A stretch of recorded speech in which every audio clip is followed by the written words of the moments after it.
I had to fuss with the table a bit because my granddaughter and the rest of that branch of the family were here, and a few more people yesterday, celebrating Christmas Eve and Christmas. So I had to put away everything. I mean, all the cards and, all the little gemstones that somebody could swallow. And so there may be something about that, like recreating whatever it is about sacred space. It's where you are. It really is. That's where we can establish it. One of the things I'd written down was, I think it's in Denmark, maybe Norway, one of those Nordic countries, where when you're routinely asked, how are you doing? Here we might say, okay, or France, pas mal, not bad. But in this Nordic country, they say, I'm up and not crying. That's sort of the baseline. And that was true for me this morning, except I was up and crying, and just had to kind of let it, oh, sorry, these all dusty, let it flow. Yeah, there's a bunch of other stuff, but, hi, Rue. One of them was, I had a Helen Keller inspired vision the other day, and I got another one today. The play and the movie called The Miracle Worker. I highly recommend it. It's a bit triggery, but it's wonderful. And Helen couldn't see, couldn't hear, couldn't speak. And so there was a question of how to get through to her. And teacher arrived, who had been blind in their early childhood. And Helen just didn't like this woman because she disrupted the family dynamic, which had circled around Helen and her disability. And Helen was smart as a whip, and nobody really acknowledged that until teacher. Anyway, so Helen, after this woman arrived, locked her in her room. And she couldn't get out, and nobody could get in because the key was missing. So after a long and elaborate attempt to find the key, the camera goes in on Helen. Oh, the teacher pretends to leave. And then the camera goes in on Helen, showing what teacher can see, and she opens her mouth, and there's the key.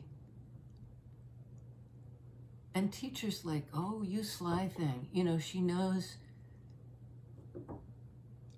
She knows how smart Helen is because she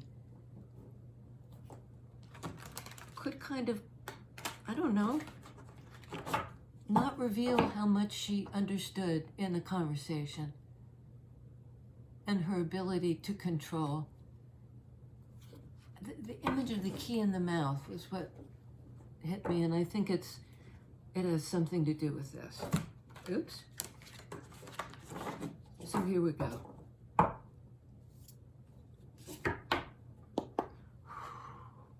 First card out, Queen of Wands.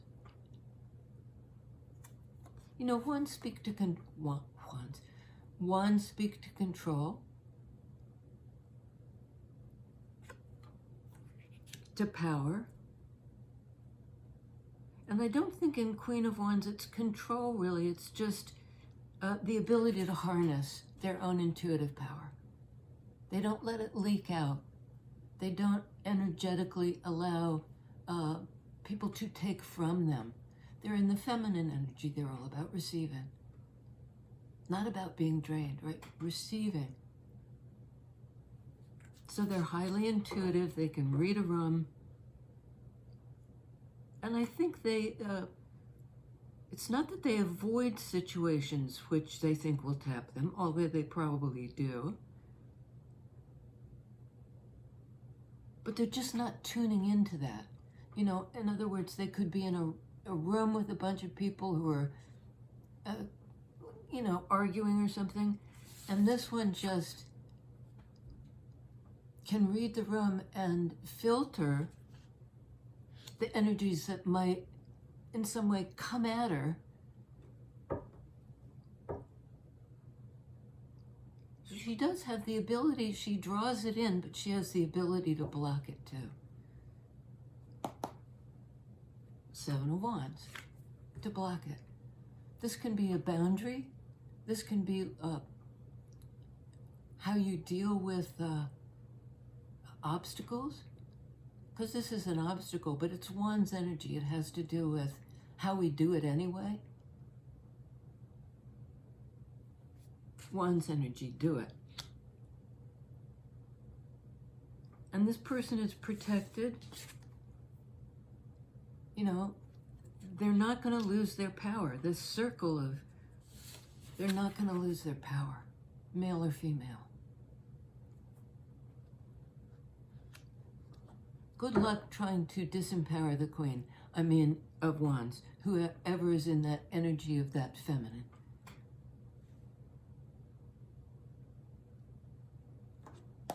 Good luck. Justice. A card of Libra. Air energy, clarity, balance, mental acuity.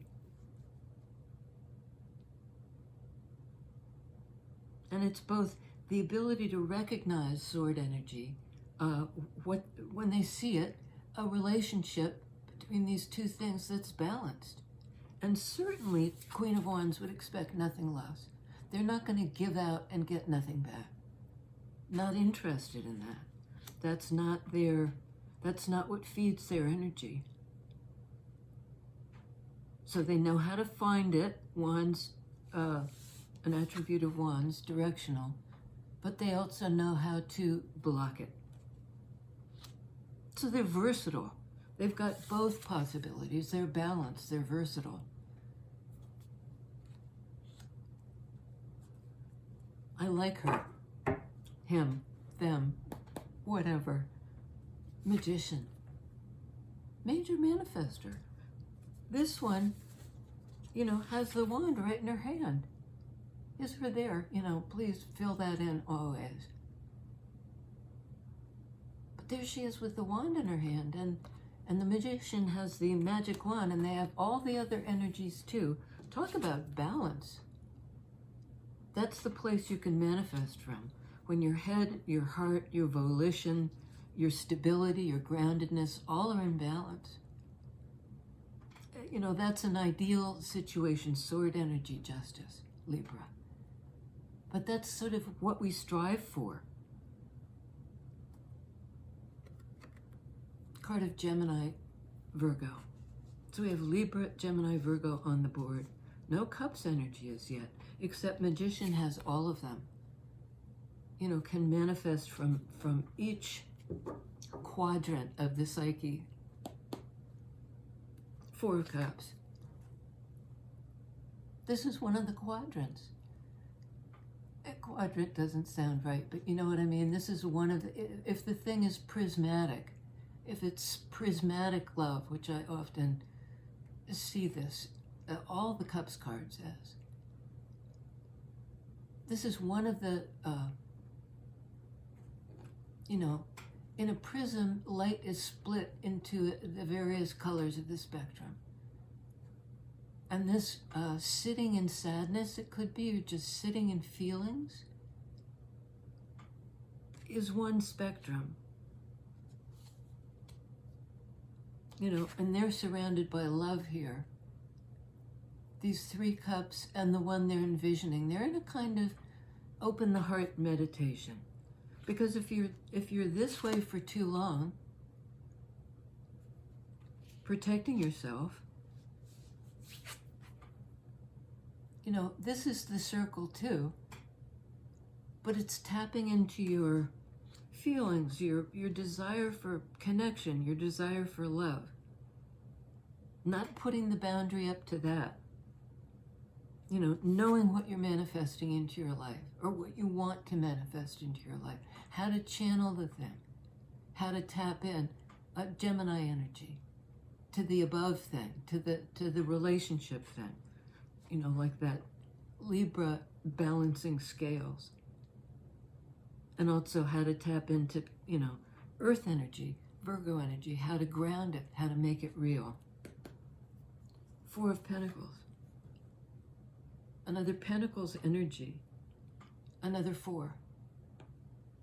So we have 4 of Cups, 4 of Pentacles. And this is like the stillness too. This person is in a kind of sitting meditation. And this person is, or this energy is one of like the freeze frame. It's a stillness. And I think in this case, it's the ability to kind of understand some moment in time. You know, to reflect on something that happened to somebody you loved. And it's almost like you're in stillness trying to process what this was. And on the board, in comes the Swan. You know, they're coming out of memory, they're coming out of the freeze frame, and they may actually be coming into being.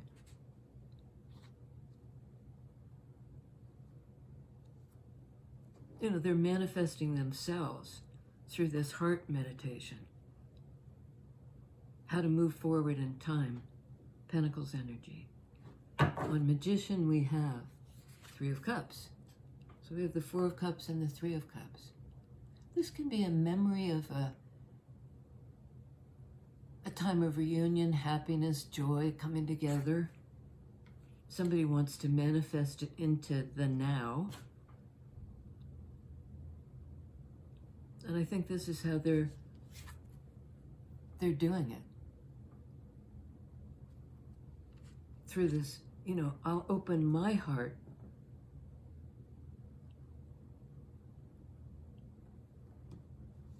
I've been holding back. I've been holding on. 4 of Pentacles.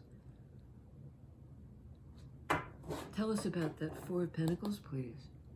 Knight of Cups. Well, out of the freeze frame, apparently. Heart meditation in this still place. And then, you know, getting the inspiration, and vroom, off this person goes. Love on the move.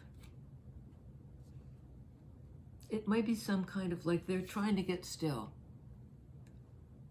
They're trying to sort of freeze the moment in time so that they can, you know, kind of contemplate it and transmute it. And then this is this is sort of intrusive, because this guy comes galloping in to this one, who's facing the other way.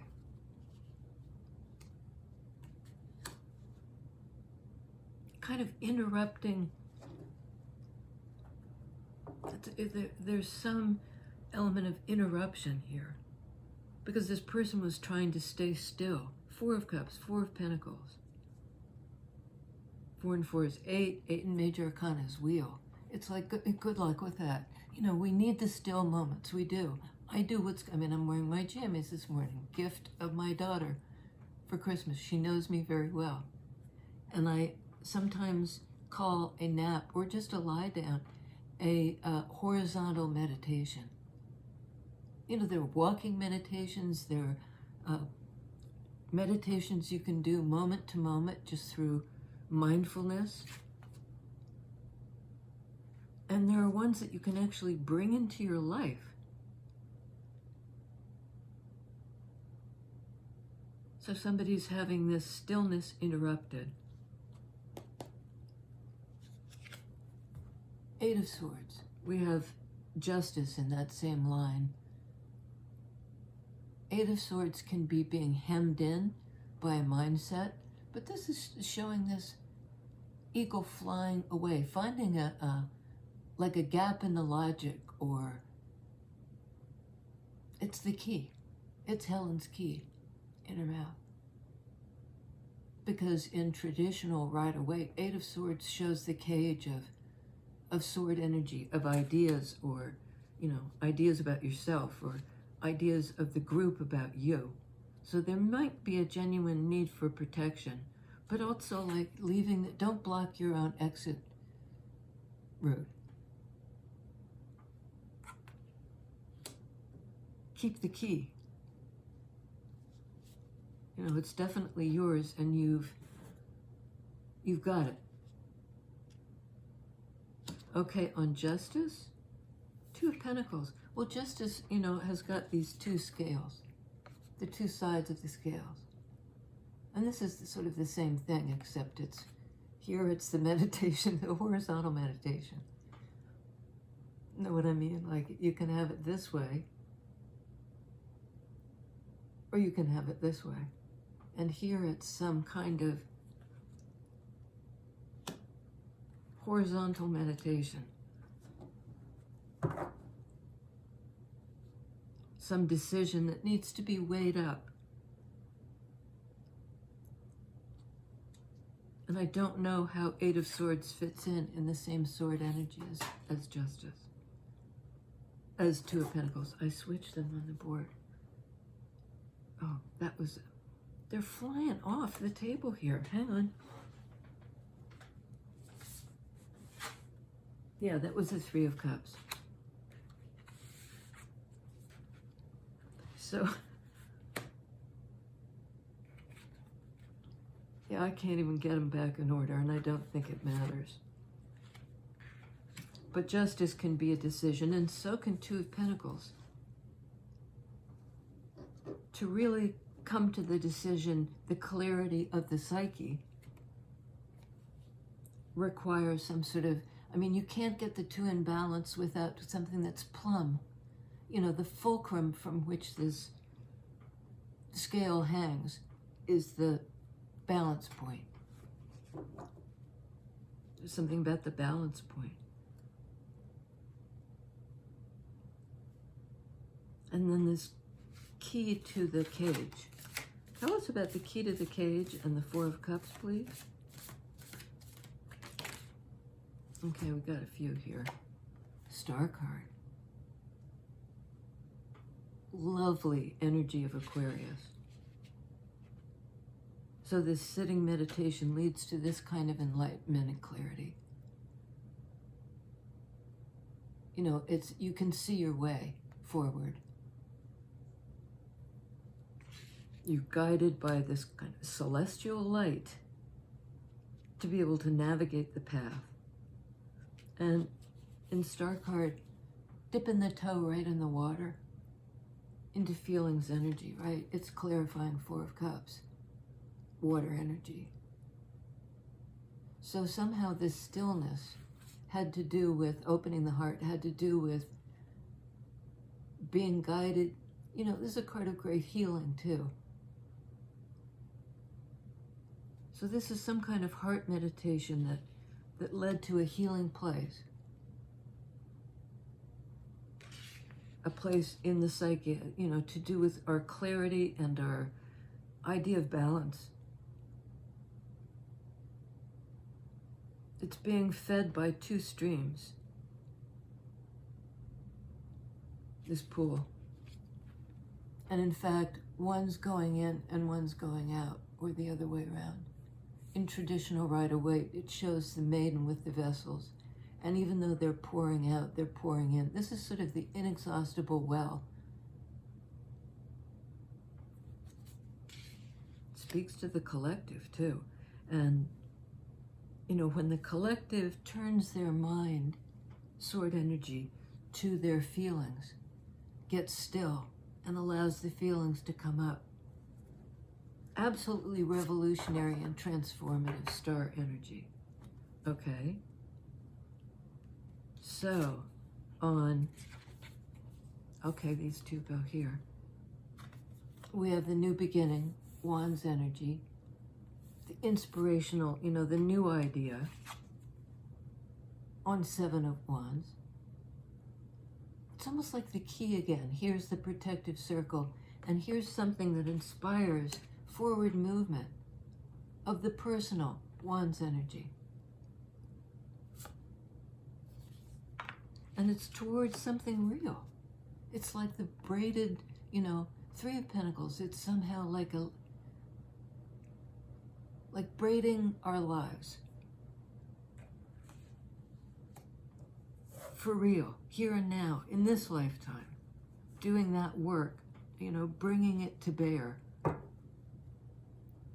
And it's almost too like mind, body, spirit, these three, like the trifecta, the Trinity, where three or more are gathered in my name. And this is the gathered part, right? Into the same place. Out of the cold. There's an invitation here to come in from the cold, that key to unlock the door. Because there's a lock the door in Seven of Wands, and there's an unlock the door. A choice to unlock the door. Two of Pentacles, Eight of Swords, escaping the cage. Coming in from the cold place where, you're by yourself. You're coming in from the cold. Into the warmth of, the group or the collective or your own mind, body, spirit. And look at that. Temperance card. Card of Sagittarius. And again, we have the feet. And one's in the water and one's on dry land. Temperance speaks to balance. It speaks to time. It speaks, and so to Pentacles. So you have Five of Pentacles, Three of Pentacles. Somebody may have felt abandoned for years, but they're coming in from the cold under the guidance of the Archangel of balance and healing. We have two cards of healing on the board. That's the direction we're headed. The direction. Wands energy. We're drawn to that.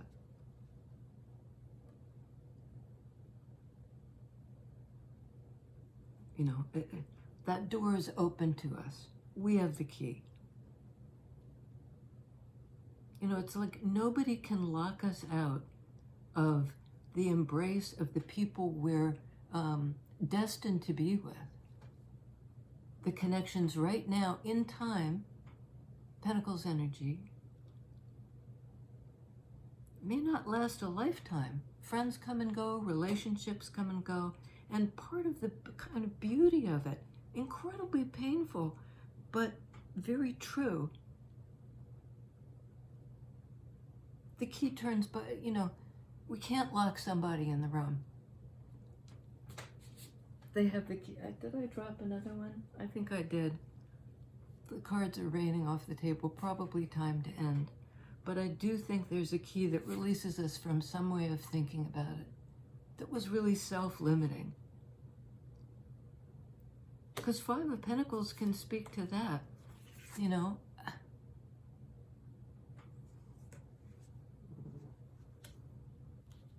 whether fate or intention or, this person's own feelings of inadequacy or something left them in the cold.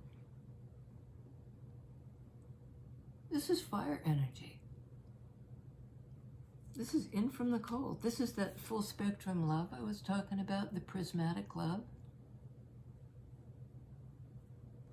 Protected, safe, in fire energy. The idea that releases us, the impulse, the intuition that releases us from the chaos. So on. You're in my heart. We're in each other's hearts here. There's collective here, star card, Aquarian energy. And as you heal, as I heal, the collective heals. And we better get busy, busy being born, as Dylan says. See you next time.